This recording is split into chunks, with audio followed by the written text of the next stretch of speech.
4 avril 2001. Paul Heyman, personnage clé du catch hardcore, annonce la fermeture de la ECW. La fédération de l'extrême, endettée de presque 9 millions de dollars, n'a pas d'autre choix que de vendre la compagnie. En 2003, après plusieurs références à la ECW, la WWE rachète les droits et les biens de la fédération créée par Todd Gordon. Paul Heyman se verra offrir un contrat par la compagnie de Vince McMahon dès 2001. Commentateur puis manager de Brock Lesnar, l'ancienne grande figure de la ECW semblait bien établie dans la fédération dominante des années 90. Mais en décembre 2004, un investisseur anonyme fait surface, faisant le pari fou de créer la plus grande fédération de tous les temps avec un apport de seulement 1 million de dollars. Un seul homme a les cartes en main pour mener à bien le projet nommé Elite. Paul Heyman. Ce dernier se voit donc confier la All Elite Wrestling. Paul Heyman, businessman et booker émérite, décide de tout miser sur le catcheur indépendant. Les stars indie et les jeunes loups prêts à se faire un nom dans la fédération de la révolution. La All Elite Wrestling est née. Bon, et bah la bonne année, jeunes gens et jeunes gens, ça y est, nous sommes le 1er janvier 2009 et nous entamons ensemble notre 5e saison de Booking avec la All Elite Wrestling. Et oui, déjà, le temps passe très vite. Quand on s'amuse, rendez-vous compte, cette série a été lancée le 1er avril 2022. Non, ce n'est pas une blague. Qu'est-ce que vous faisiez en revanche il y a un petit peu plus de 15 ans, le 1er janvier 2009? Est-ce que vous faisiez le réveillon avec votre famille, plutôt vos amis, parfois peut-être même les deux mélangés, ou peut-être que même certains d'entre vous qui regardent cette série à ce moment-là n'étaient peut-être même pas nés, ce qui me rajeunit pas puisqu'à cette époque-là, j'avais 12 ans. On s'était laissé lors du dernier épisode, et bien sûr la fin de lutte du mois de décembre, en premier fail, avec un Dynamite plutôt sympathique et un Shawn Michaels qui avait battu Claudio Castagnoli dans ce qui est déjà le meilleur match de l'histoire de la All Elite Wrestling, un énorme 96, Shawn Michaels derrière, attaqué par les gentlemen, Bobby Roode, Claudio Castagnoli qui s'était relevé, Kevin Nash bien sûr, et puis le save réalisé par Nick Nemeth et bien évidemment, vous l'imaginez, James Storm, le partenaire de l'ancien champion intercontinental. Un énorme 86, je me demande d'ailleurs si c'était pas le meilleur show de l'histoire de la fédération. Aujourd'hui, forcément, vous l'imaginez, nous sommes le 1er janvier 2009 et donc c'est le booking complet du premier mois de l'année. Mais avant ça, on va peut-être faire un tour bien vers les news du début d'année et vous le voyez, le catcheur de l'année, c'est nul autre que Brock Lesnar. On ira voir où sont placés nos représentants de la All Elite Wrestling dans ce classement, même si je pense que ça va être compliqué d'avoir des bons classements de manière générale, puisqu'on est encore une fédération un petit peu en retrait par rapport au New Japan, au WWE, TNA et autres fédérations. Compagnie de l'année, tiens, c'est la New Japan Pro Wrestling, comme ça me surprend. Le team de l'année, a priori, c'est un team avec le Big Show et E-Train. Pourquoi pas? Le match de l'année, toujours de New Japan, avec Brock Lesnar qui a apparemment défait Shinsuke Nakamura. Voilà, pourquoi pas aussi. Show de l'année, c'est encore le show de la New Japan. Young Wrestler de l'année, c'est notre ami David Hart Smith. Pourquoi pas. Un vétéran de l'année, écoutez, c'est encore du côté, j'imagine, de la New Japan. Shaina Oshimoto. La femme de l'année, Trish Stratus. Pourquoi pas. La compagnie qui s'est le plus améliorée, écoute, c'est apparemment la RT ou la DDT, je sais pas ce que c'est que ce putain de logo, c'est quoi ce truc là? La DDT, effectivement. Indépendant restaurant de l'année, donc le catcheur indépendant de l'année, c'est monsieur James Tite, que je ne connais pas. Le manager de l'année, c'est Maria Kennedy. L'annonceur de l'année, tiens, c'est Joey Styles. On est content, on l'a. Le couleur commentateur de l'année, c'est l'ami Jonathan Coachman, que l'on n'a pas. Il est d'ailleurs employé et signé du côté de la WWE. L'arbitre de l'année, c'est monsieur Mike Yoda. Bref, voilà, aucune récompense du côté de la All Elite Wrestling, comme c'est surprenant. Brock Lesnar, nom de Dieu, t'as vu le classement, le mec, ça fait quand même 4 années de suite qu'il est dans le top 10 des meilleurs catcheurs du monde. Bon, au niveau de nos catcheurs à nous, où est-ce qu'ils sont sur ce classement? Parce que ça aussi, c'est quand même intéressant. Et oui, on fait un petit début de vidéo, un petit peu sympa, histoire de, voilà. Bryan Danielson est 20ème. Ça me fait plaisir de voir Bryan Danielson 20ème. Samoa Joe, que l'on a, on va dire, à temps partiel, parce qu'on l'utilise pas beaucoup. Il est 23ème. Mon Shawn Michaels, on skip. On l'utilise pas, enfin on l'utilise pas, on l'utilise, mais il n'est pas dans notre fédération. Christopher Daniels, il est 44ème. Doug Williams, il est 109ème. Kenny Steen, 110ème. Grosse progression. Claudio Castagnoli, 122ème. Belle progression aussi de sa part. Cole Cabana a progressé, 139ème. El Generico, pareil, 160ème. Minoru Suzuki, 190ème. Steve Austin, 192. Il est revenu dans le classement, mais bon, petite place, Steve Austin. Scott Steiner, 209ème. Rick Steiner, 212. Austin Harris, 220. Beji, 225. Tyler Black, 227. petit peu perdu, Tyler Black. Kid James 239. Lui aussi, il a un peu perdu. Tyler Black, Travis Fimmel, je vais y arriver. 241ème, lui aussi dans une progression à peu près constante, même si c'est pas forcément très marquant.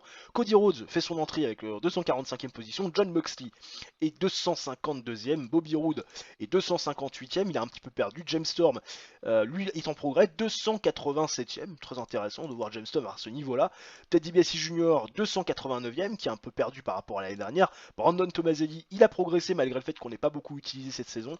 Boboli, bah écoutez, il est toujours à peu près dans les mêmes eaux, 321ème. Tommaso Ciampa, à peu près dans les mêmes eaux aussi. Jetta, 348ème. Là aussi, il y a quand même une progression par rapport à l'année dernière. Chuck Palumbo est 375ème. Buff Bagwell, 388. Amazing Kong, 392.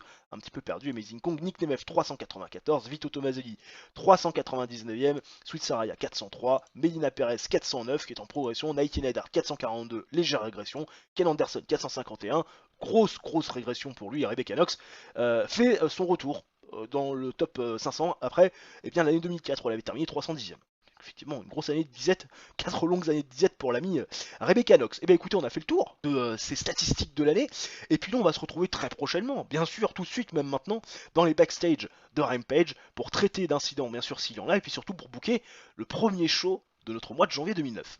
Aucun incident dans les backstage du premier Rampage du mois de janvier 2009, du coup on se retrouve directement pour débriefer le show tous ensemble. Nous sommes bien sûr au Emo Arras Casino, 1100 pèlerins, c'est là où bien sûr dans les gradins, dans notre région de prédilection, et puis surtout notre arène mère, celle où on s'établit de manière extrêmement régulière, pour ne pas dire systématique en ce qui concerne notre show B, et on démarre avec un angle assez cocasse qui nous fait un bon 68-2 rating. Ami Weber qui est avec Brandon Tomaselli, ça s'échange des paroles, des petits sourires, on sent qu'il y a quelque chose qui est en train de se créer entre Ami Weber et Brandon Tomaselli, pourquoi pas, j'en sais rien. En plus, au moment où on se parle, au moment où je tourne cette vidéo, nous sommes au lendemain de la Saint-Valentin, donc peut-être que l'amour est parmi nous, sauf que Cody Rhodes va à un moment donné stopper cette petite entrevue entre Brandon Tomaselli et Ami Weber qui semblait sympathique, parce que Cody Rhodes, il était censé avoir une interview, un tête-à-tête avec Ami Weber qui était censé quelque part donner de l'importance au champion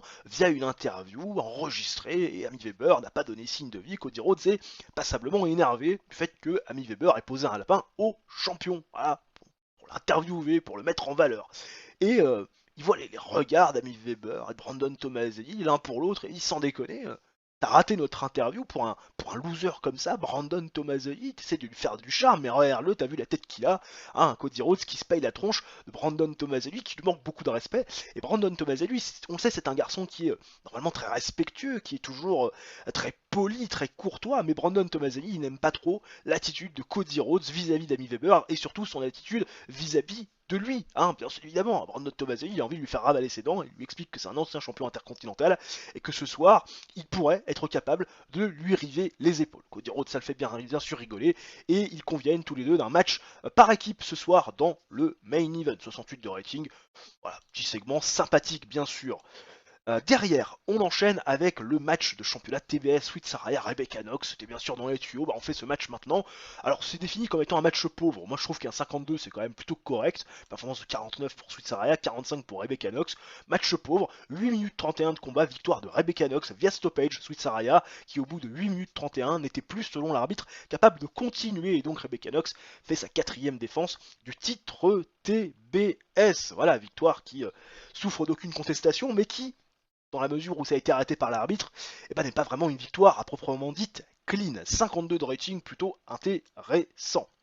Et enfin le main event qui fait un 57, là aussi plutôt correct pour un main event de show B. Cody Rhodes et Ted DiBiase Jr. qui font équipe face au Tomaselli Braveur. Ted DiBiase Jr. qui est obligé encore une fois de partager l'affiche avec Cody Rhodes, quelqu'un qui voit d'un mauvais œil, mais il est obligé de faire le travail, surtout que son père s'est pris d'affection pour Cody Rhodes. Ah là là, bon.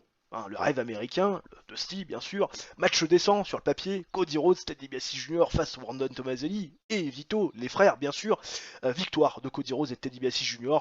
sans contestation possible, 12 minutes 37 de combat, victoire clean avec un Cody Rhodes qui défait Brandon Tomaselli via pinfall avec un flying crossbody, voilà. Cody Rhodes qui bat l'ancien champion intercontinental, histoire de donner un petit peu quand même une victoire de prestige à Cody Rhodes qui, on le sait, a dû tricher pour gagner le main event la semaine dernière lors du dernier épisode. Performance de 42 pour Ted DiBiase Jr., 52 pour Cody Rhodes, 37 pour Vito Tommaselli et 57 pour Brandon. Brandon Tommaselli, c'est vrai qu'il mériterait peut-être une meilleure place, mais pour l'instant les plans ne sont pas autour de lui. Et la storyline, The Money Man avance mais perd un petit peu de hit. Bon, pas très grave. On sait que ça reste une storyline de show B. 57, show plutôt de bonne facture. Nous avons le beau profil de James Mitchell. Il me dit quelque chose d'ailleurs, ce catcheur. Smoky Mountain Wrestling, avant de rejoindre la WCW, bien sûr, en 1997. Bon, garçon connu, il travaille aussi à la TNA. Très belle carrière, monsieur, même si on n'est pas très intéressé par vos services. Christopher Daniels qui voit la TNA lui faire une extension de contrat. Bon, j'imagine que c'est pas du fait par apparence, c'est du Rayton. Et honnêtement, je vais être très clair avec vous d'emblée. Je n'ai aucun intérêt à garder Christopher Daniels. Aucun. Parce que ça rentre pas du tout dans mes plans. Faut savoir que j'ai quand même des idées pour les semaines, les mois à venir. Et Christopher Daniels, alors il a des protégés, hein, c'est vrai qu'il donne des tips à des garçons. Mais payer un mec 32 000 euros par mois, ou 32 000 dollars par mois, juste pour qu'il donne de temps en temps des tips, j'avoue que c'est peut-être pas très rentable. Parce que Christopher Daniels, j'ai pas de plan pour lui sur le moyen long terme. Donc je vais laisser la TNA le prendre. J'ai absolument aucun intérêt de lui proposer un contrat au-dessus de 32 000. Je vois pas, l'intérêt. Donc merci pour vos joyeux services, Christopher Daniels. Mais on va s'arrêter là. 0.23 de TV rating pour eh bien, le premier Rampage du mois de janvier 2009. Premier Rampage de l'année 2009. Ça fait 176 610 viewers, ça reste quand même plutôt correct. On espère d'ailleurs qu'il y aura aussi des incidents backstage corrects dans les locker rooms de Dynamite. Voilà, parce qu'il y en a des incidents. 98% de backstage rating, mais ça clignote rouge, il va falloir bien sûr traiter ces incidents. Qu'est-ce qui se passe? Incident impliquant Becky James. Bon, là on peut être sûr que c'est très mauvais. Hein. Becky James, voilà, il est arrivé en ayant quand même un petit peu de la drogue dans le sang, hein, et donc il n'est pas en condition de travailler. Bah écoutez, c'est une amende. Voilà, rien ne résulte de ça, mais je pense que Becky James, il va plus faire très long feu dans notre fédération. Incident impliquant Jazz et Brock Adams. Jazz qui apparemment s'est comporté comme une connasse backstage. Elle a a priori mis ses mains sur Brock Adams. Il y a un combat qui a éclaté entre les deux. Il a fallu les séparer. C'est pareil, c'est fine. Voilà. Jazz qui améliore son comportement. Elle est contente de l'action. Et Brock Adams, pareil. Voilà. Et Rebecca Knox qui a dû se faire convoquer devant la cour des catcheurs. Voilà. Amenée devant la cour des catcheurs, accusée d'avoir oublié de nettoyer le backstage. Ah, c'est l'ami Rebecca Knox qui nettoie les backstage. Et ça a apparemment emmerdé tout le monde. Et Ted DiBiase Senior l'a rendu coupable. Sa sentence, c'est de tout nettoyer et de bien sûr payer un coup à boire après le show pour tout le monde. Et Rebecca Knox améliore son comportement parce que notre Rebecca Knox, c'est une championne compétente et puis surtout, c'est une fille bien. Hein, voilà. Merci Rebecca Knox. Allez, on est parti pour le premier Dynamite de l'année 2009. Nous sommes au Yacom Choice Sunon Center devant 11 098 pèlerins, toujours dans le Midwest. Là, on est le plus populaire, vous connaissez désormais les bails. Et nous commence avec un énorme 82 et Amy Weber qui nous demande d'accueillir sur le ring James Storm et Nick Nemeth. Ils arrivent bien sûr côte à côte. Nick Nemeth, bras dessus avec Barbara Kina, une histoire qui est un peu de sex appeal dans ce segment. Et forcément, Amy Weber pose cette question que tout le monde a sur le bord des lèvres. Pourquoi James Storm et Nick Nemeth sont intervenus lorsque Shawn Michaels se faisait casser la gueule par le champion Kevin Nash et par les champions par équipe Claudio Castagnoli et Bobby Roode. Et James Storm et Nick Nemeth nous expliquent que la semaine dernière ils étaient dans les backstage de Dynamite, ce qui leur arrive très peu souvent parce que ce sont des habitués de Rampage, notamment Nick Nemeth qui a été un ancien champion du show B. Quand ils ont vu Shawn Michaels se faire casser la gueule par Kevin Nash et sa clique, Claudio Castagnoli et Bobby Roode, après sa victoire face à Castagnoli dans le plus grand match de l'histoire de la All Elite Wrestling, ils n'ont pas pu rester les bras croisés. Ils ont décidé d'intervenir parce que Shawn Michaels, mine de rien, mine de crayon, c'est quand même une addition pour la All Elite Wrestling. Ça donne de la visibilité à la fédération de l'élite. Les ratings n'ont jamais été aussi bons et donc ils sont partis du principe qu'il ne fallait pas rester les bras croisés. Donc du coup, ils sont venus en aide à une ancienne gloire de la WWE. Et forcément, vous imaginez que Kevin Nash, Claudio Castagnoli, Bobby Roode vont intervenir. Et Kevin Nash va confronter sous un ton un peu menaçant James Storm et Nick Nemeth en disant les gars, là vous avez intervenu dans notre business, vous ne savez pas dans quoi vous vous êtes embarqué et surtout vous ne connaissez pas les conséquences de vos actes. Nick Nemeth et James Storm rappellent à Kevin Nash qu'ils ont eu énormément de victoires par équipe et qu'au lieu de donner un ton menaçant à ses propos, Kevin Nash devrait peut-être plutôt garder un œil sur eux, notamment en ce qui concerne la course au championnat par équipe. Voilà, grosse tension, énormes arguments entre ces garçons-là, et enfin un énorme 82 de rating avec un Jane Storm qui n'a pas été très bon pour aller en dehors du script, pareil pour Nick Nemeth, par contre Claude Castagnoli est très bon, Bobby Roode très bon, bref, Kevin Nash qui a aussi très bien performé, la tension continue à monter, même si la storyline baisse un petit peu en hit. Tyler Black, que l'on retrouve dans les backstage et qui va venir confronter Jon Moxley. Deux garçons qui se sont juste croisés ces 2 derniers mois écoulés, et ce depuis la défaite de Tyler Black face à Jon Moxley.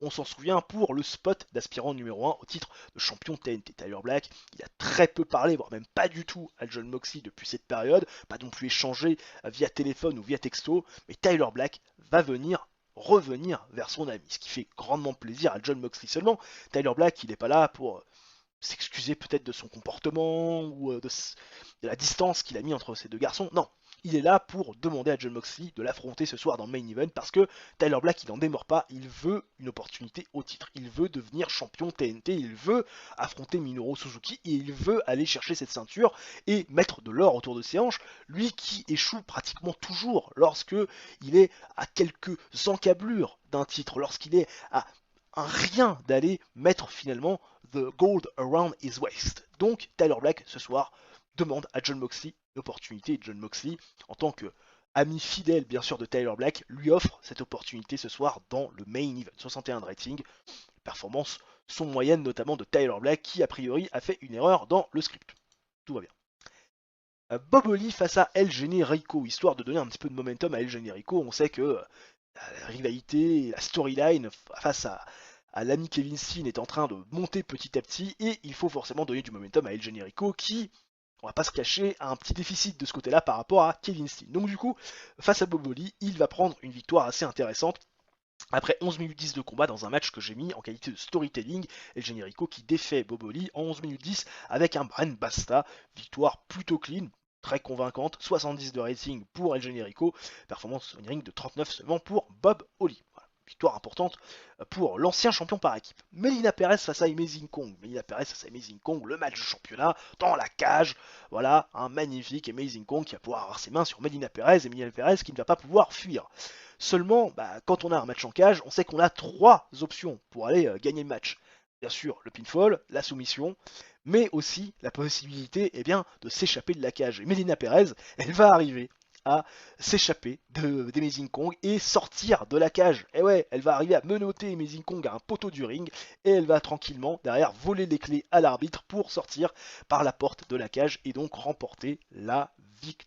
Melina Perez qui donc conserve sa ceinture après 13 minutes 03 de combat. Elle fait donc sa 4e défense du titre féminin mondial. Vous imaginez bien que Don Callis, Amazing Kong, ils sont encore fait avoir. Amazing Kong, malgré sa puissance, prouve encore une fois qu'elle n'est pas très intelligente dans un ring. Victoire de Melina Perez qui fait un 57 de rating très correct, 60 pour Amazing Kong. Et Melina qui affronte le monstre, et écoutez, ça gagne de la hit, et je pense que même que j'aurais pu finir la storyline ici. Victoire de Melina Perez. Voilà, à un moment donné, il ne faut pas déconner. Mike Mizanin, qui qui croise Maryse dans les backstage. Et Mike Mizanin, Maryse, on sait qu'il y a une histoire quand même, les Young Wolves, Mike Mizanin derrière qui se fait casser la gueule par Bryan Danielson, qui est éjecté du groupe de ce dernier à l'époque où il était champion TNT. Mike Mizanin qui n'a plus de contact avec Travis Hummel, plus de contact avec Maryse, personne ne cherche véritablement à le rappeler, à le recontacter, à le voir.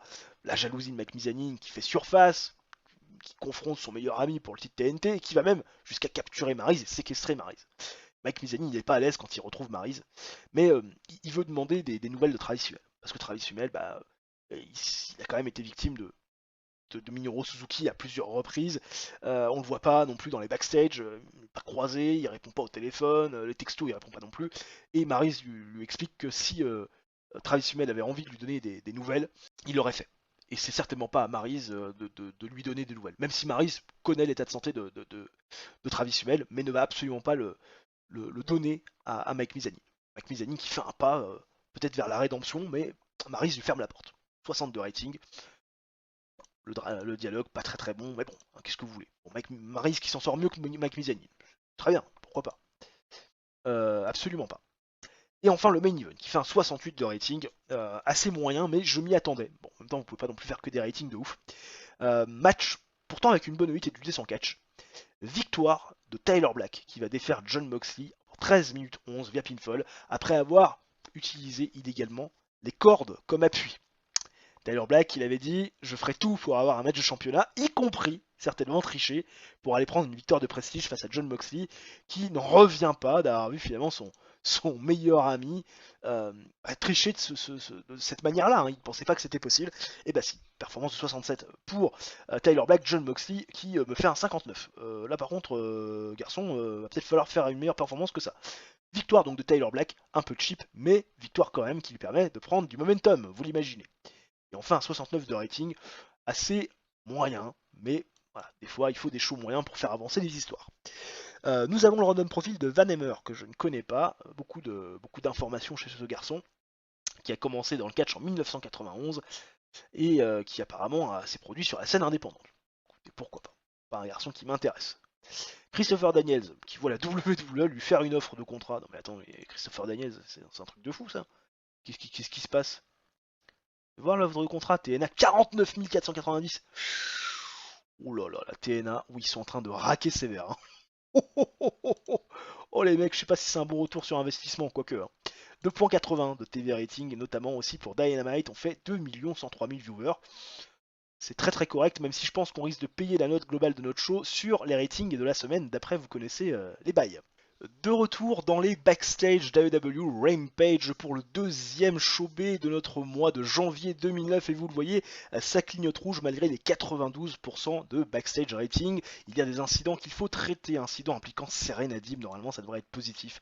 Oui, Serena Deeb qui apparemment a donné au locker room a priori du bon temps avec des imitations de ses collègues. Apparemment tout le monde l'a bien pris donc c'est plutôt génial. Merci Serena Deeb d'avoir mis comme ça l'ambiance, on va pouvoir booker le show de manière sereine et en parler juste après. Nous sommes au Emo Arras Casino devant 1100 pèlerins sell-out dans les gradins et nous démarrons avec un 67 de rating, ce deuxième Rampage du mois de janvier 2009 avec Paul Heyman et Ted DiBiase Senior qui sont présents à l'écran, le Million Dollar Man qui accueille le General Manager de la All Elite Wrestling en charge de la fédération par le bon vouloir de Shane McMahon qui on rappelle notre patron dans notre réalité virtuelle et Ted DiBiase Senior qui fait bien sûr des amabilités à Paul Heyman qui lui tape dans le dos parce qu'il y a pas mal d'intérêt pour Ted DiBiase Senior, le championnat TBS intercontinental qui est promu en pay-per-view et puis aussi certaines apparitions de temps en temps du côté de Dynamite. Seulement, Paul Heyman, il aime pas trop ce qui se passe du côté de Rampage parce que il y a beaucoup de conflits d'intérêts et on est toujours en train du côté du Million Dollar Man d'essayer de mettre en point des plans pour que ces petits favoris, ces petits protégés puissent finalement faire main basse sur tous les titres et ça l'embête beaucoup Paul Heyman, notamment par rapport à ce qui s'est passé du côté du dernier match du championnat avec un Nick Nemeth qui a été attaqué par Ted DiBiase Junior, son fils, alors qu'il allait reprendre le titre intercontinental des mains de Cody Rhodes. Donc ça plaît pas à Paul Heyman qui ce soir d'ailleurs book Nick Nemeth face à Ted DiBiase Junior, que ce dernier assume les conséquences de ses actes, ou alors assume les conséquences finalement des actes de Ted DiBiase Senior. Senior qui est pas très content, mais en même temps, qu'est-ce que vous voulez qu'il dise avec Paul Heyman? Faut mieux pas se fâcher avec Paul Heyman. Désormais, les relations sont entre guillemets d'égal à égal, et encore, Paul Heyman a pris peut-être un petit peu le pas, ce qui n'était pas le cas, on s'en souvient à l'époque, avec un Ted DiBiase Senior qui pouvait faire ce qu'il voulait de Paul Heyman avec tous ses accords financiers et tout ce chantage qu'il pouvait se permettre de faire. 67 de rating, performance plutôt correcte, même si on aurait pu s'attendre à mieux. Paul Heyman qui a bien performé et qui d'ailleurs sorti excellent de ce segment. Et la storyline a gagné de la hit. Magnifique.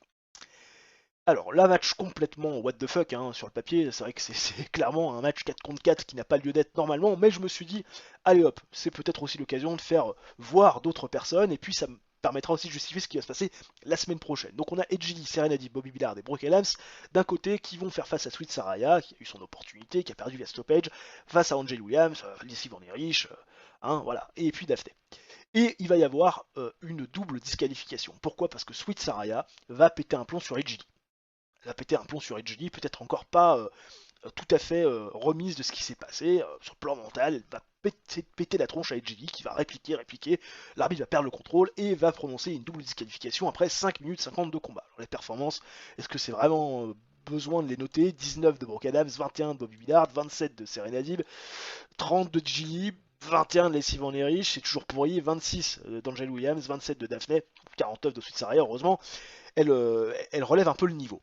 Pourquoi? Pourquoi cette double disqualification? Tout simplement parce que derrière, ça va me permettre de justifier la semaine prochaine, Ted DiBiase Senior est présent avec Rebecca Knox, la championne, ça va me permettre de justifier, et bien tout simplement, un match de One Contender, un multi-women match, One Contender pour le titre et l'opportunité au titre TBS détenu par Rebecca Knox. Voilà, 63 de rating, Ted DiBiase Senior qui annonce ça, les gens sont contents, sont investis, puis voilà championne, c'est toujours intéressant. 63 de rating, performance de Ted DiBiase Senior qui a été très bonne. Merci monsieur Ted DiBiase Senior, tout le contraire d'une Rebecca Knox qui peut-être a été un petit peu masquée par un Ted DiBiase Senior qui a une aura et une popularité extraordinaire, on le sait. Ted DiBiase Junior face à Nick Nemeth, bah écoutez, ça fait un 60 de rating très correct.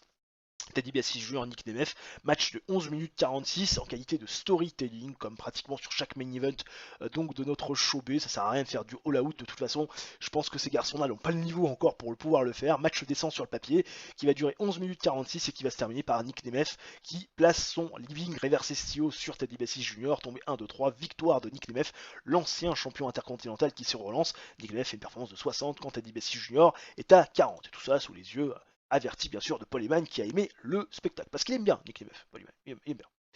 Et on fait un bon 59 de rating qui est un rating supérieur à celui qu'on avait pu faire la semaine dernière. Alors là on a le beau profil de Takeshi Morishima qui a fait ses débuts en 1998 à la AGPW. Il a appris dans le dojo de cette fédération. Il a aussi derrière rejoint la Noah. Carrière on va dire plutôt intéressante pour un japonais. Bien sûr, 0.23 de TV rating. Est-ce qu'on a fait mieux que la semaine dernière? On avait fait 0.23, 176 000 viewers. Ah, on fait un petit peu moins. Un petit peu moins. 1000 viewers de moins. Dommage. Mais bon, ça peut arriver aussi. Mais très consistant. 59, 57, ça reste des shows consistants. Bon, par contre, on espère qu'on va faire un bien meilleur show à Dynamite que celui qu'on avait fait la semaine dernière, qui était très clairement pas top. Mais j'ai bon espoir parce que il y a des choses que j'ai prévues qui normalement devraient nous faire un gros rating. Des incidents impliquant Rick Bossman et Ted DiBiase Senior. Que se passe-t-il? Cour des catcheurs, oui, apparemment accusé d'avoir oublié de payer sa note au bar. Donc le juge Ted DiBiase Senior l'a rendu coupable et lui a demandé de payer à boire pour tout le monde après le show.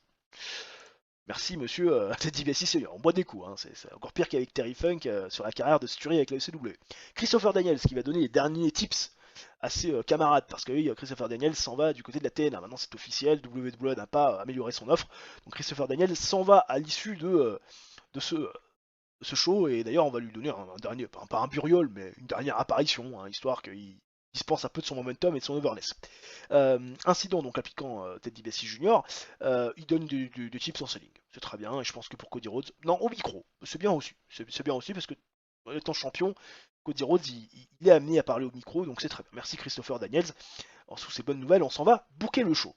De retour au Yacom Choice Union Center pour le deuxième Dynamite du mois de janvier 2009. Nous sommes devant 11 400 pèlerins, un peu plus que la semaine dernière. Un show où il s'est passé énormément de choses.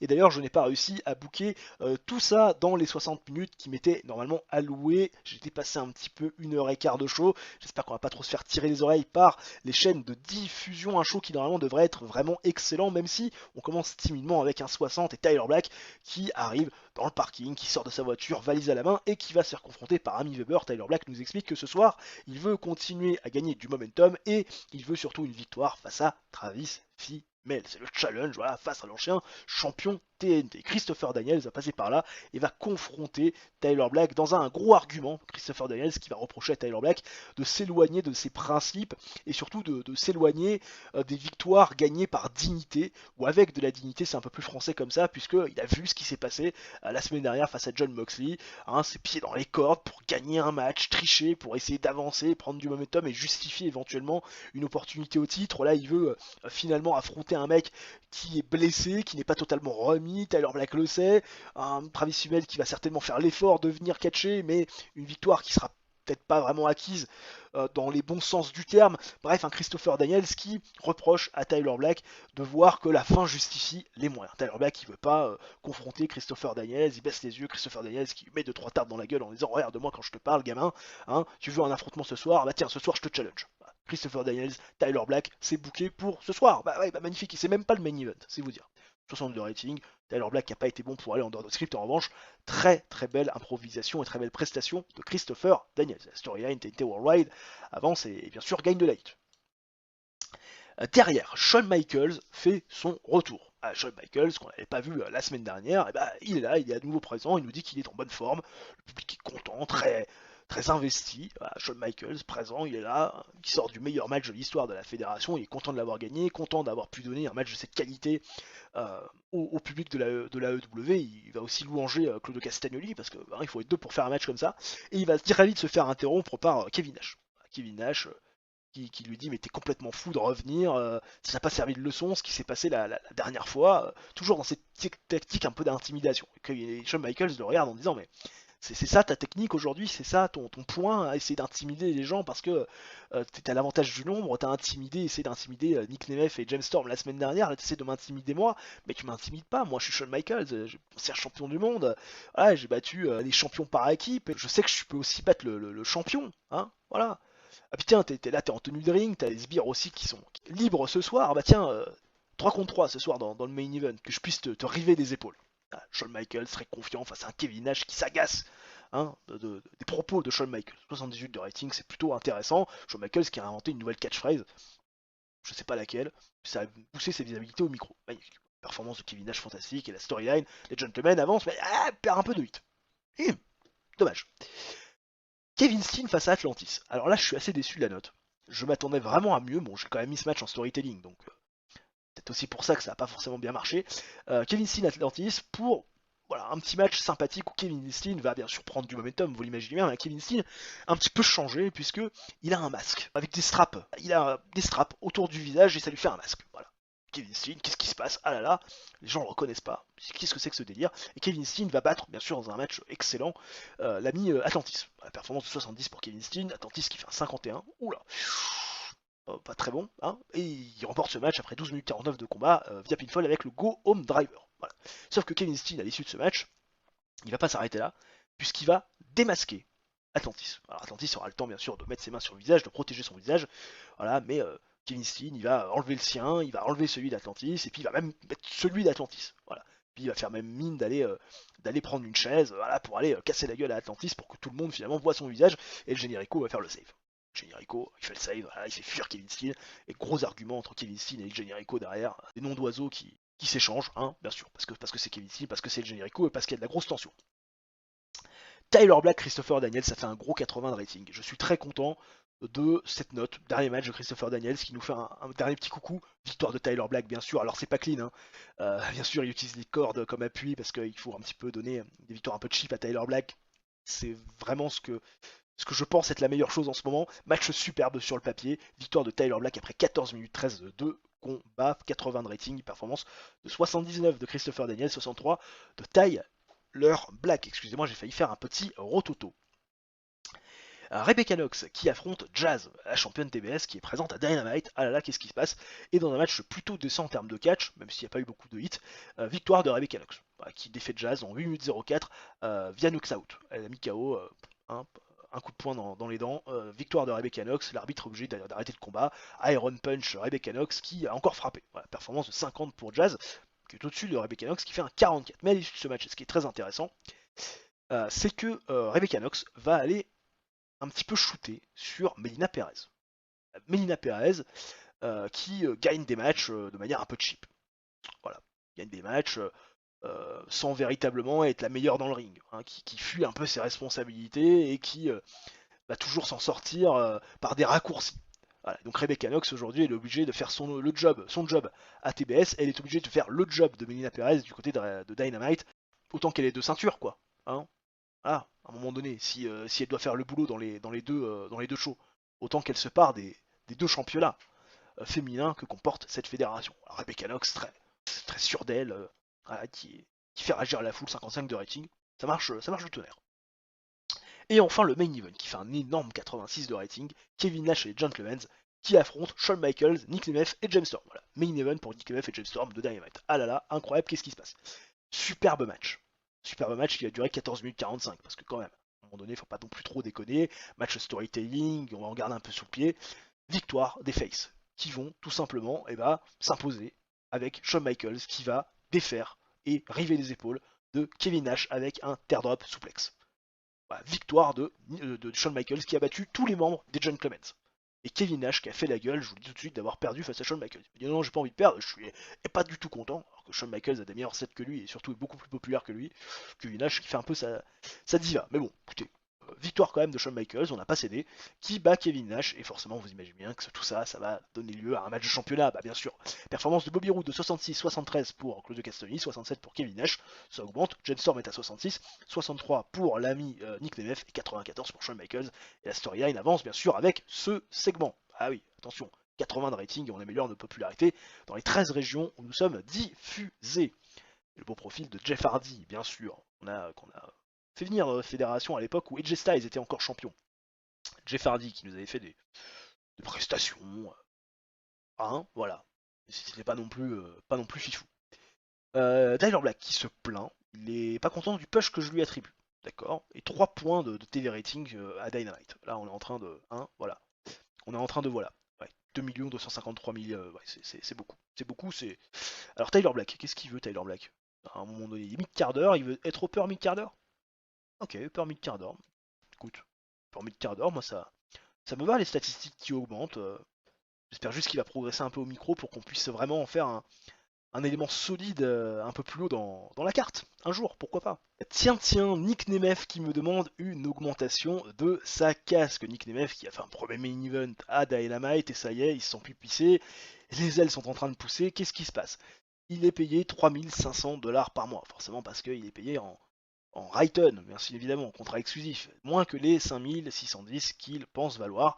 Bah écoute, je vais lui donner 75%. Voilà. Et il est très content de l'action, et moi aussi, parce que je perds un petit peu moins d'argent que prévu. Des incidents backstage dans les locker rooms d'AEW Rampage, troisième du nom en ce mois de janvier 2009, vous le voyez, il va falloir traiter de ce qu'il se... Qu'est-ce que c'est que cette histoire? Steve Austin et Buff Bagwell. Qu'est-ce que Steve Austin fait dans les backstage de Rampage? Oh là là, click Steve Austin, Shawn Michaels, Kevin Nash qui ont causé de la hit backstage. Quand ils ont fait une blague sur Bob Bagwell qui n'est pas passé. Et derrière, il y a eu un gros combat, un gros argument physique entre les 4 garçons. Oula, pardon, pour le coup dans le micro, ça a dû bien résonner. J'ai envie de leur mettre un fine. Steve Austin simmering tension with me. Shawn Michaels, ok. Shawn Michaels est content de la décision, Buff Bagwell est content de la décision, et juste Steve Austin qui a pas apprécié. Ok, d'accord. Bah écoutez, très bien. Steve Austin, il n'a pas assumé. Steve Austin, il fait aussi sa diva, il n'y a pas que Kevin Nash dans l'affaire. Bon, c'est pas grave, ça peut arriver. Nous sommes au Emo Arras Casino, comme depuis le début de ce mois de janvier 2009 pour le troisième Rampage, bien sûr, de ce premier mois de l'année 1072 pèlerins dans les gradins, un petit peu moins que la semaine dernière si je ne dis pas de bêtises, je crois qu'on avait fait 1100 et c'est la out, mais c'est pas grave, on démarre avec un bon rating pour le segment d'ouverture. Paul Heyman et Ted DiBiase Senior qui se retrouvent dans le bureau du $1 Million Man et on discute, bien sûr, comme la semaine dernière, on taille le boule gras. Paul Heyman qui félicite Ted DiBiase Senior d'avoir pris la décision de faire un match de One Contender pour le championnat féminin, histoire de voir d'autres têtes. Ah là là, en plus un six-pack challenge, ah là là, magnifique Paul Heyman. Et tiens, ça lui donne une idée, Paul Heyman lui aussi il veut booker. Et ce soir dans le main event, après la victoire de Nick Nemeth face à Ted DiBiase Junior la semaine dernière, il book une nouvelle opportunité au titre à Nick Nemeth face à Cody Rhodes. Ce qui n'arrange pas du tout Ted DiBiase Senior, mais en même temps, Paul Heyman il est aussi un peu chez lui du côté de Rampage. Paul Heyman il est un peu content, il a un petit sourire satisfait, il sera à la table des commentateurs, on va commenter le match ensemble, ah là là, ça va être beau. Voilà, 73 de rating, c'est magnifique. La performance de Paul Heyman qui a été bonne, très bonne. Puis la storyline, The Money Man avance, gagne de la hit, c'est très bien.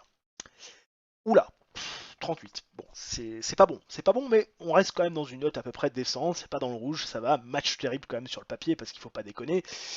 Mais voilà, encore une fois, il y avait de la qualité techniquement dans le ring, je veux dire, une Sweet Saraya ça fait un 47, une Reign ça fait un 45, mais voilà, c'est un petit peu plombé par les notes globales de LJ Williams qui fait 27, de Lacey Van Erich qui fait 21, de 28 de Serena Deeb, même le 30 d'Edgely qui est pas très bon.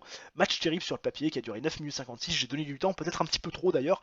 Victoire d'Edgely. Aussi bizarre que ça puisse paraître, elle va faire le tomber sur Lacey Van Erich avec le Shining Wizard et couper l'herbe sous le pied de Reign et de Sweet Saraya qui étaient certainement les deux grandissimes favorites. Reign l'ancienne championne et puis Sweet Saraya qui, on rappelle, a quand même challengé pas mal les championnes, que ce soit pour le titre mondial ou pour le titre TBS, qui a un momentum de fou en ce moment, hein, qui a même pas été battu réellement de manière décisive par Rebecca Knox, en tout cas de son propre aveu, et elle va couper l'herbe sous le pied à ces filles-là en allant prendre l'opportunité au titre. Edgy, tout le monde n'en revient pas, elle non plus d'ailleurs, ancienne championne TBS, on rappelle aussi Edgy, attention, pas n'importe qui. Et enfin le main event qui fait un 65 de rating, plutôt très bon, hein, on va pas se cacher, Cody Rhodes, Nick Nemeth, ça donne quand même du prestige quand même à la ceinture, victoire de Cody Rhodes. Il n'y a pas de surprise, match décent, Cody Rhodes qui défait Nick Nemeth, 11 minutes 55 de combat via le Flying Crossbody. Et comment a-t-il pu défaire Nick Nemeth? Ah bah alors, parce que Ted DiBiase Senior, il était à la table des commentateurs avec Paul Heyman, ah là là, Ted DiBiase Junior, il était pas aux abords du ring, banni, bah, et bah c'est Bobby Roode. C'est Bobby Roode qui va aller chercher, qui va aller distraire Nick Nemeth et qui va permettre à Cody Rhodes de remporter la victoire et de conserver sa ceinture. Bobby Roode. Qu'est-ce qu'il fait là? Il a rien à faire là normalement, Bobby Roode. Mais il y a un petit sourire quand même de Paul Heyman quand ce dernier voit Bobby Roode arriver. Ah, qu'est-ce qui s'est passé? Performance de 62 pour Nick Nemeth, 51 pour Cody Rhodes, et la storyline avance avec ce segment. Et on fait un 62 de rating plutôt très correct. Hein, ma foi, il faut quand même pas se le cacher. Rating très correct qui nous fait bien zizir. Voilà. Beau profil aussi de Jessica James, que je ne connais pas. Voilà. Mais pourquoi pas? Alors que Sting va peut-être re-signer à la Noah. Est-ce qu'on pourrait négocier Sting? Non, pas, non, il est trop petit. Bon, de toute façon, ça m'intéressait pas, hein, mais bon. Et ça aurait pu être bien. 0.25 de TV rating du côté de Rampage, très intéressant. On va voir bien sûr la note totale globale. On fait 194 230 viewers via la FX, soit beaucoup mieux que la semaine dernière. Tant le show est largement supérieur, 62, 3 points de plus. Ah là là. Allez, les backstage de Dynamite, histoire de voir ce qui se passe un petit peu du côté du show A, avec là aussi des incidents, locker room, incident impliquant Shawn Michaels. Qu'est-ce qui se passe, Shawn Michaels? Apparemment, il a ennuyé le reste du locker room avec ces histoires de religion. Ouf, pas bien ça. Ça pauvre waste. Voilà, rien ne résulte de ça, c'est pas très bien. Ce genre de truc, il faut mieux pas le dire publiquement. Voilà. Rien ne résulte de ça, il améliore peut-être pas son comportement. C'est pas grave, on s'en fout, on va booker le show tranquillement et bien sûr en parler juste après, ne bougez pas. Nous sommes au TX American Bank Center dans le Mitsouf 9561, pèlerin présent dans les gradins pour suivre en direct live le troisième Dynamite du mois de janvier 2009. Et vous le voyez, on commence avec un gros 82 de rating et Amy Weber qui va très vite se faire rejoindre dans le ring par Nick Nemeth et James Storm. Nick Nemeth toujours bras dessus, bien sûr avec Barbara Keenan. Il est très énervé de ce qui s'est passé hier du côté de Rampage. Nous montre le moment décisif de sa rencontre face à Cody Rhodes pour le championnat intercontinental, moment décisif qui a été l'intervention de Bobby Roode dans le dos de l'arbitre. Il a frappé Nick Nemeth pendant que Cody Rhodes était en train de distraire cet arbitre en simulant une blessure. Forcément, Nick Nemeth, il en a gros sur la patate, beaucoup de rage, il est dégoûté, vous l'imaginez. Claude Castagnoli, Bobby Roode, Kevin Nash, qui forcément sont très heureux de ce qui s'est passé hier du côté du show B. Kevin Nash qui va prendre le micro et qui, sur un ton très menaçant, va encore une fois confronter Nick Nemeth en lui disant: je t'avais dit que les actes ont des conséquences, surtout quand on se mêle du business des gentlemen, le champion du monde, les champions par équipe, la force la plus dominante de la All Elite Wrestling. Et Shawn Michaels va bien évidemment, vous l'imaginez, arriver dans le ring pour essayer de rééquilibrer un peu les forces et puis surtout annoncer à Kevin Nash que seules les victoires et les records ont des conséquences sur l'avenir. Et d'ailleurs, la première des conséquences, enfin surtout deux des conséquences, c'est que la semaine prochaine, pour le dernier Dynamite du mois de janvier 2009, eh bien il y aura non pas un mais deux matchs de championnat, puisque Nick Nemeth et James Storm vont affronter Claudio Castagnoli et Bobby Roode pour les championnats par équipe, et que Shawn Michaels dans le main event fera face à Kevin Nash pour le championnat de la All Elite Wrestling. À 82, les gens sont hyper heureux et forcément, ils ont hâte de pouvoir être déjà à la semaine prochaine. Voilà. Performance plutôt sympathique, notamment de Shawn Michaels et de Kevin Nash. Nick Nemeth qui est toujours à la ramasse au micro, mais c'est pas grave, on a l'habitude. Derrière, Bob Holly et Kevin Steen vont faire face à El Generico et Atlantis. Atlantis et El Generico, ça coulait de source de les mettre ensemble. Et puis Bob Holly, on rappelle qu'il a perdu face à El Generico lors du match de retour de l'ancien champion par équipe. Donc match avec une bonne nuit, du descent catch. Ah là là, magnifique, 13 minutes 22, on a laissé quand même du temps. Je l'ai mis ce match-là en storytelling, si je ne dis pas de bêtises, ça se terminait par une victoire d'El Generico sur Bob Holly. Voilà, avec le Brent Busta, 72 de rating global, performance justement de 72 de Kevin Steen, 39 de Bob Holly, 50 d'Atlantis et 71 d'El Generico. La storyline, bien sûr, avance, gagne de la hit. C'est magnifique. Kevin Steen, vous imaginez, il est piste d'avoir perdu le match. Et puis surtout, ce qui va encore plus l'énerver, c'est que les gens encouragent El Generico et qu'il y a plein de gamins avec un masque. Il y a plein de gamins avec un masque. Et Kevin Steen, ça l'emmerde. Voilà, il prend le micro et dit non mais sans déconner, vous applaudissez des mecs qui sont masqués, et moi aussi je suis masqué, vous m'applaudissez pas, vous me huez, vous savez quoi, j'enlève mon masque, Kevin Steen qui l'enlève, qui le piétine et qui dit je vais prendre le masque d'El Generico. Voilà. Il challenge El Generico la semaine prochaine à un masque versus masque. Voilà. Et le perdant pourra arracher le masque, vainqueur pourra arracher le masque au perdant. Voilà. Kevin Steen, il se sent plus pissé, il veut mettre ses mains sur El Generico et El Generico accepte. Ah là, magnifique, 71 de rating, c'est superbe, Kevin Steen qui a bien improvisé, tout au contraire d'El Generico qui n'a pas été bon dans ce secteur. Mais la storyline avance, c'est déjà le principal. On retrouve dans les backstage Amy Weber. Elle est dans la loge du médecin et Travis Hummel est en train de se faire ausculter. Parce que Travis Hummel, il veut savoir si oui ou non ce soir il est cleared. Parce que Tyler Black la semaine dernière l'a challengé, Christopher Daniels lui a coupé un peu l'herbe sous le pied, mais Travis Hummel il veut remonter en selle et il veut y aller. Et le médecin lui dit bon, ouais mais il va falloir que tu forces pas trop quand même, parce que bon, la blessure au niveau de la tête elle est sérieuse, voilà, il faut revenir petit à petit. Harris qui s'inquiète un petit peu, mais qui encourage quand même Travis Hummel, et Mike Mizanin qui arrive, qui lui dit attends, stop, tu vas quand même pas venir, là tu vas quand même pas aller sur le ring. Mike Mizanin, l'ancien membre des Young Wolves, ancien meilleur ami de Travis Hummel, qui lui dit mais tu vas quand même pas y aller, là t'as vu comment t'es. Travis Hummel qui lui dit mais qu'est-ce que t'en as à faire de toute façon, de ce que j'ai fait, de ce que je vais faire ou de ce que je vais pas faire.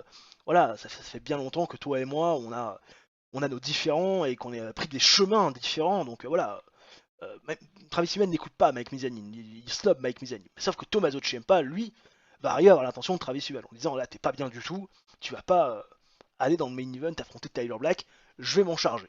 Voilà. Tommaso Ciampa qui prend la place de Travis Hummel, et Travis Hummel qui a raisonné par Tommaso Ciampa, qui a trouvé les mots, et voilà, ça fait 58 de rating, c'est magnifique. Voilà, Tommaso Ciampa qui a été très bon pour aller en dehors du script, et Travis Hummel qui a paru excellent, voilà, ce qui n'a pas été le cas de Mike Mizanin, qui est toujours à la ramasse. Mais bon, on essaie avec Mike Mizanin, on essaie, à un moment donné, faut essayer, non. Melina Perez qui fait face à Jazz. Jazz qui a été battu, on s'en souvient, par Rebecca Knox la semaine dernière. Match décent sur le papier, Melina Perez, Jazz, 10 minutes 27 de combat. Le championnat féminin mondial est en jeu. Et Melina Perez va défaire Jazz et conserver son championnat avec le chiropracteur. Cinquième défense du titre, 57 de performance globale pour ce combat. Justement une performance unique de 57 pour Melina Perez. Et Jazz est à 44, ce qui est quand même plutôt correct. À l'issue de ce match, et ça... non, ça marche pas. 43, Amy Weber va arriver dans le ring et va interviewer Melina Perez. Et Melina Perez va répondre tout simplement à Rebecca Knox en lui disant qu'elle ne peut pas faire son travail puisqu'elle n'est pas la championne du monde. C'est Melina Perez, et que Melina Perez, voilà, elle aussi, elle peut faire mieux le café que Rebecca Knox, parce qu'elle a battu Jazz pour le titre complètement clean. Voilà, donc qu'elle aille dans son show B.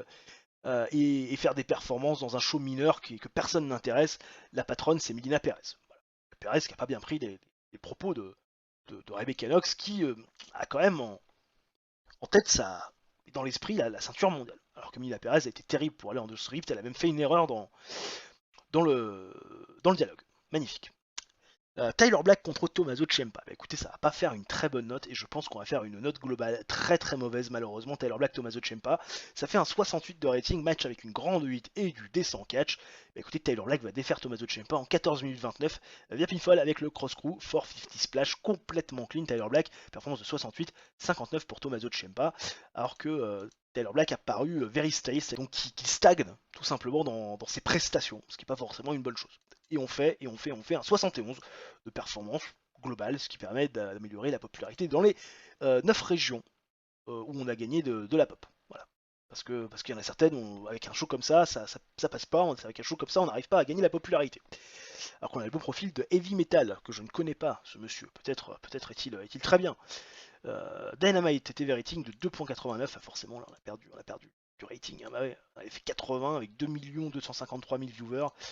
Là on fait 2 173 000. Mais c'est normal, on perd quand même 9 points par rapport à la semaine dernière. En même temps, le main event et surtout la globalité du show n'était pas très qualitatif. Mais je pense que la semaine prochaine, il y aura moyen de taper un bon 85, peut-être même le 86 qu'on avait pu faire lors de l'épisode précédent, j'ai confiance. Nous sommes de retour au Emo Arras Casino devant 1100 pèlerins, c'est la out dans les gradins pour le dernier Rampage du mois de janvier 2009 et vous le voyez, on commence avec un gros 71 de rating et Amy Weber qu'on le retrouve backstage aux côtés de Bobby Roode. Qui pouvait encore s'imaginer que Bobby Roode allait faire une interview comme ça dans les locaux du Showbé après tout ce qui s'est passé?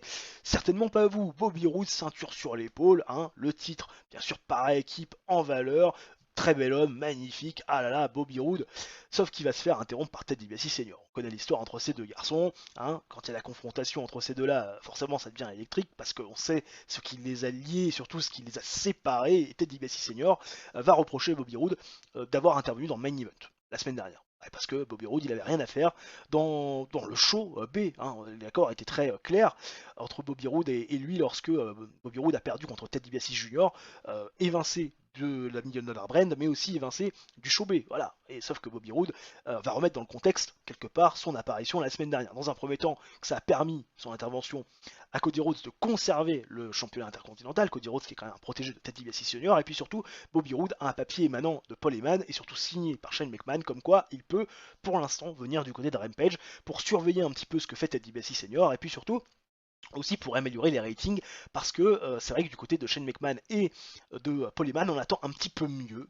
de Rampage et on considère que les ratings qui ne sont pas à la hauteur des espérances du côté du dirigeant de la fédération sont dus aux mauvaises gestions de Ted DiBiase Senior. Voilà, donc Bobby Roode, il est quelque part mandaté pour regarder un petit peu ce qui va se passer et surtout pour permettre à ce show de gagner en popularité. D'ailleurs, il n'est pas seul puisque Claudio Castagnoli, ce soir dans le main event, va faire ses débuts du côté de Rampage. Claudio Castagnoli qui a fait le meilleur match de l'histoire de la fédération avec Shawn Michaels à 96 de rating, Melzer a mis des étoiles, 5, 6, 7, magnifique. Et donc voilà, Claudio Castagnoli est une acquisition aussi importante en ce moment pour Rampage. C'est comme ça qu'est vendu, enfin, en tout cas qu'est vendu Claudio Castagnoli par Bobby Roode. 71 de rating, magnifique. Et on retrouvera la moitié des champions par équipe ce soir dans le main event pour faire face à Brandon Thomas Zelli. D'ailleurs, Bobby Roode sera à la table des commentateurs. Il invite Bobby Roode, Ted DiBiase Senior, à faire de même, voilà, histoire de commenter l'action comme au bon vieux temps.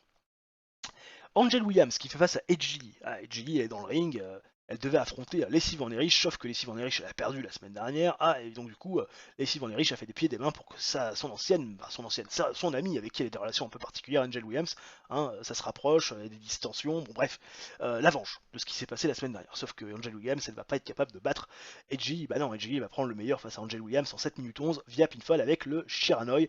Performance donc de 30 d'Edgy qui n'arrive pas à décoller plus haut que ça, et 26 pour Angel Williams, performance de 31 global. Voilà, pas extraordinaire non plus.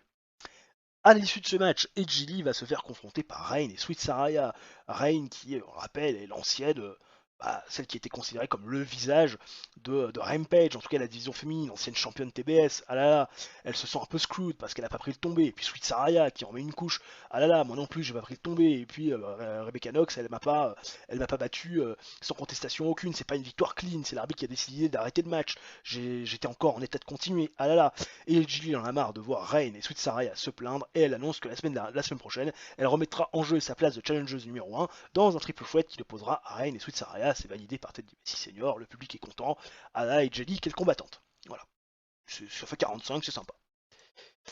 Et enfin, le main event 77. Bon, là voilà, là on est en train, voilà, Claudio Castagnoli arrive. Voilà, on monte, tout de suite c'est step up. Brandon Tomasi, Claudio Castagnoli, forcément match que j'ai mis en qualité de storytelling, 11 minutes 25 de combat, victoire de Claudio Castagnoli qui va défaire Brandon Tomasi avec l'Alpamar Waterslide, performance de 76 pour Claudio Castagnoli, 55 pour Brandon, victoire donc de la moitié des champions du monde par équipe. Voilà, ça fait un 77 et on fait un 67 de rating, ce qui est certainement l'un des meilleurs shows de l'histoire de notre show B. Voilà, magnifique.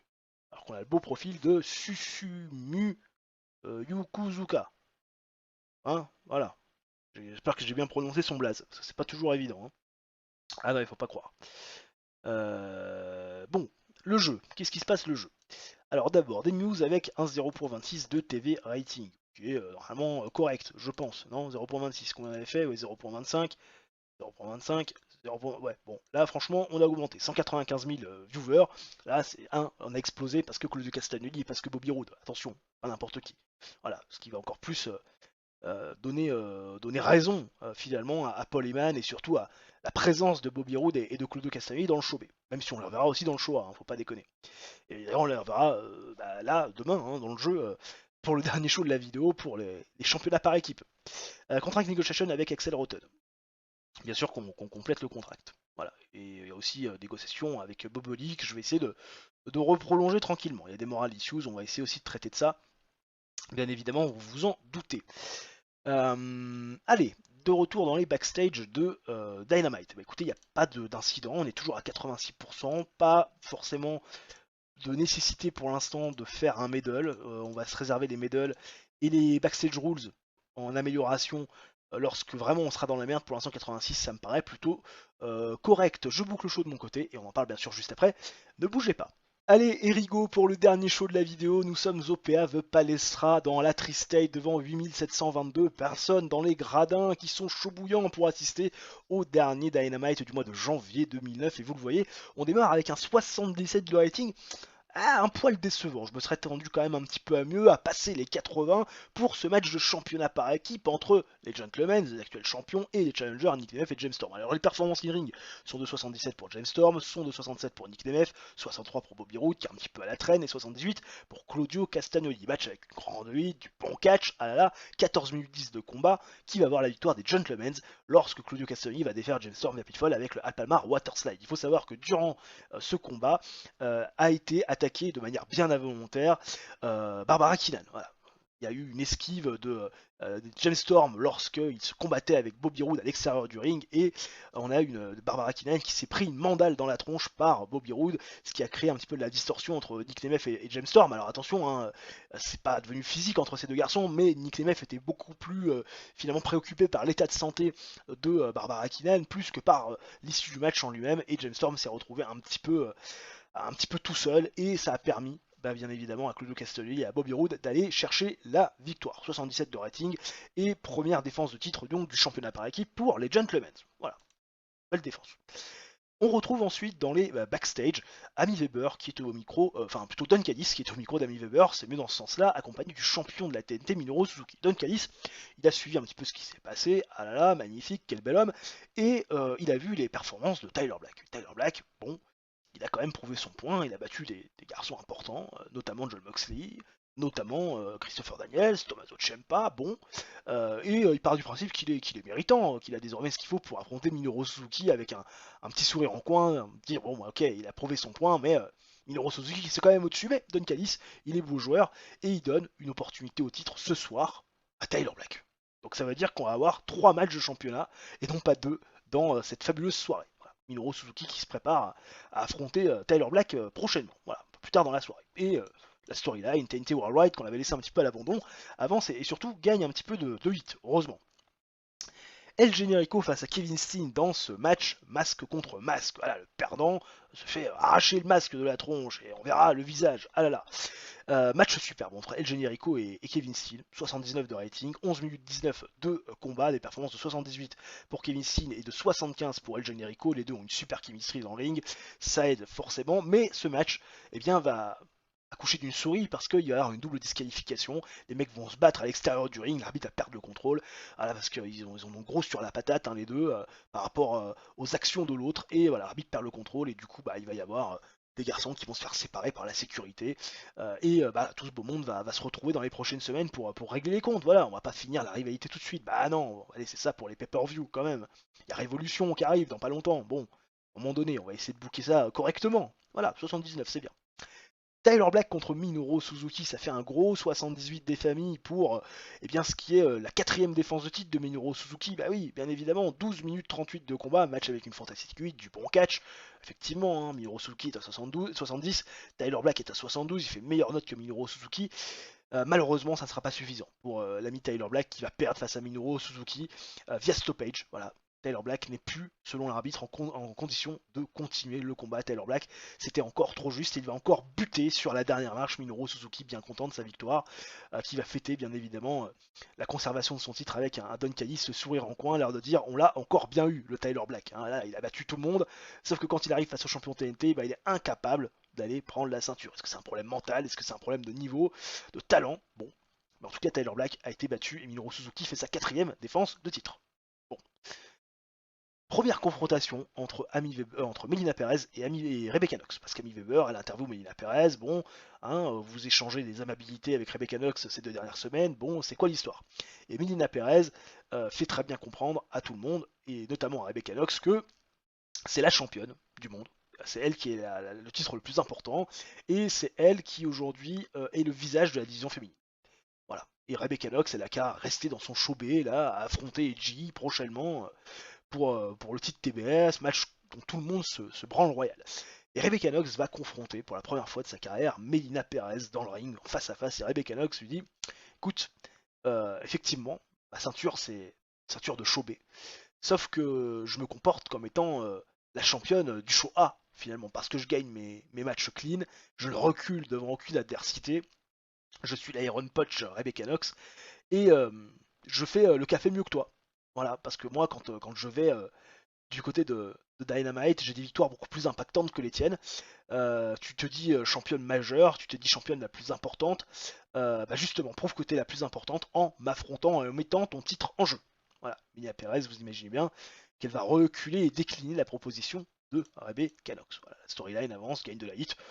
Minia Perez qui n'a pas été bonne pour aller en dehors du script, d'ailleurs, tout comme Rebecca Knox. Bon, les deux n'étaient pas dans un très bon jour. Il va falloir progresser au micro, mesdames, à un moment donné. Et enfin le main event, qui fait un énorme 84 de rating, match avec une fantastique hit, du bon catch pour ce qui était la dernière apparition de Shawn Michaels. Bah oui, on va pas faire de suspense, si je vous dis ça, c'est que vous connaissez le résultat. Hein, 14 minutes 45 de combat, 84 de rating, des performances de 84 justement de Shawn Michaels, 52 pour Kevin Nash. Tu t'es pas dans un bon jour. Ok, très bien. Pourquoi pas, hein, à un moment donné. Ah, ils semblent pas cliquer en plus les deux. Hein, Kevin Nash, Shawn Michaels, c'est décevant, tu vois. Bon, après, ça fait quand même une bonne note, hein. Victoire de Kevin Nash, bien sûr, 14 minutes 45 de pitfall avec le Jackknife Powerbomb après la distraction de Claudio Castagnoli et de Bobby Roode. Voilà, parce qu'on le sait, Nick Nemeth, Jeff Storm, ils sont partis au chevet. Ça n'a pas été montré à l'écran, mais ils sont partis au chevet de Barbara Kinen qui a été transportée à l'hôpital et forcément ils ont laissé seul Shawn Michaels et il y avait l'infériorité numérique. Ils avaient l'avantage du nombre, les Gentlemen, et Kevin Nash a pu conserver son titre grâce aux interventions successives de Claudio Castagnoli et de Bobby Roode sur Shawn Michaels. Merci de tes joyeux services. Et voilà, bon retour du côté de la New Japan Pro Wrestling. Voilà, victoire de Kevin Nash qui fait sa première défense du titre mondial. Et on fait un gros 79 de rating qui permet d'améliorer la popularité dans les 13 régions où nous sommes bien évidemment diffusés. Alors qu'on a le beau profil de Brandon P, hein, catcheur américain basé dans le soufiste. Hein, voilà. Il a fait des apparitions à la NWA a priori. Je connais pas le monsieur. Voilà, Shawn Michaels qui termine sa pige avec nous. Voilà, merci, au revoir. Ça m'a coûté 17 000 $ par apparition. Superbe, 2.87 de TV rating. Ah oui, je les ai sentis passer. Hein. C'était pas n'importe quoi. Hein. Et on fait un petit peu moins que la semaine dernière. Voilà, 2 157 000 viewers. C'est vraiment hein, ce show qui nous fait mal hein, dans les ratings. Donc ça veut dire que la semaine prochaine, on fera des ratings de bien meilleure qualité et qu'on pourrait, pourquoi pas, aller chercher à nouveau les 2 500 000 comme on l'avait fait 2 253 000 pardon, comme on l'avait fait lors du deuxième show de ce mois de janvier où on avait fait un trade rating de 3 points, ce qui est quand même plutôt intéressant. Allez, début du mois de février 2009 et vous le voyez, très peu d'informations sur le dashboard, des news qui concernent notamment Lacey qui voit la GPWA lui faire une offre de contrat, pourquoi pas, va progresser là-bas, le deal avec Rampage qui se termine, peut-être qu'il va falloir reprolonger avec la FX, une position de booking qui est donc disponible avec la CWI que je ne connais pas, qui vient juste de se créer, voilà, pourquoi pas, avec un momentum de 17, un prestige dégueulasse. On va peut-être pas y aller, hein, à un moment donné, faut pas déconner, hein, on a fait quand même du chemin avec cette All Elite Wrestling, on va y rester. Et puis avant de partir vraiment dans le bilan financier, et puis notamment sur le prestige des titres et la hit des storylines, sachez qu'il y a eu le Royal Rumble qui s'est tenu donc hier dans le jeu du côté d'Hawaï, au Hachi Satoki Yamamoto Stadium. Voilà, 14 457 pèlerins, un buy rate de 900 600 pèlerins, ouais, pourquoi pas, c'est pas mal. Hein. Belle grosse diffusion, bon, peut-être un petit peu moins quand même que ce qu'on avait pu voir ces derniers temps, mais ça reste quand même assez intéressant malgré tout. La Parka qui a remporté le Royal Rumble. Voilà. Remporté le Royal Rumble. Kurt Angle a défait Steve Corino pour retenir le championnat de la WWE. Steve Corino, le Steve Corino qui continue à être dans les matchs de championnat. Le titre intercontinental a été pris par Devon, a priori, et pas de Randy Orton. Enfin, si peut-être qu'il y a eu un Randy Orton dans le Royal Rumble. Si, un Randy Orton dans le Royal Rumble. Il est où Randy Orton bon, on sait pas. Voilà, mais peut-être qu'il y avait Randy Orton. Mais en tout cas, Randy Orton, il n'est pas beaucoup utilisé, le garçon. Et ça me pète vraiment les couilles. Il y a aussi un angle avec The Rock et Tori Wilson. 93, le Six Appeal accompagné de la Star Power du Rock, ça a plutôt bien marché. Voilà. Puis Undertaker qui a aussi eu un angle aussi avec Kurt Angle et Edge. Pourquoi pas. Bon, ça fait pas bien rêver hein, quand même. Hein.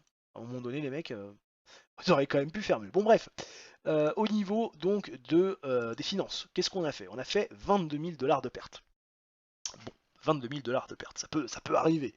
Ça peut arriver, c'est déjà beaucoup moins en termes de pertes que ce qu'on avait pu faire le mois dernier. Mais en même temps, on a fait aussi 2 shows à l'extérieur du Midwest, donc ça peut aussi expliquer cela. Ticket sales de 863 000 $, ce qui est plus que le mois dernier. TV revenus qui ont un peu augmenté, le sponsor aussi, la marchandise qui s'est stabilisée au niveau de nos ventes, les coûts de worker ont de manière assez significativement augmenté, mais c'est normal aussi parce que bon, il y avait Shawn Michaels qui nous a coûté extrêmement cher, le coût des shows 246 000 bien évidemment, hein, c'est un peu plus important, le marketing 175 000, ça n'a pas bougé, le coût de production a un petit peu augmenté parce qu'on est en légère hausse aussi au niveau des ventes, la production c'est la même, le MISC on s'est un peu plus fait assassiner et on s'est fait un peu plus taxer. Voilà. Mais bon, ça reste, on va dire, à peu près plutôt cohérent malgré tout. Au niveau de la hit des storylines, donc Becky Two Belts, hein, avec ce fameux point d'interrogation, évidemment, petite référence à ce qui s'est passé dans la réalité, c'est à 42. La storyline entre El Generico et Kevin Steen, c'est à 79. La storyline des Gentlemen, c'est à 84. Celle des Moneyman, c'est à 62. Le TNT World, c'est à 47. On va essayer de reprendre de la hit, bien sûr, vous l'imaginez. Au niveau du prestige des titres, voilà, titres qui ont été défendus tous dans cet épisode.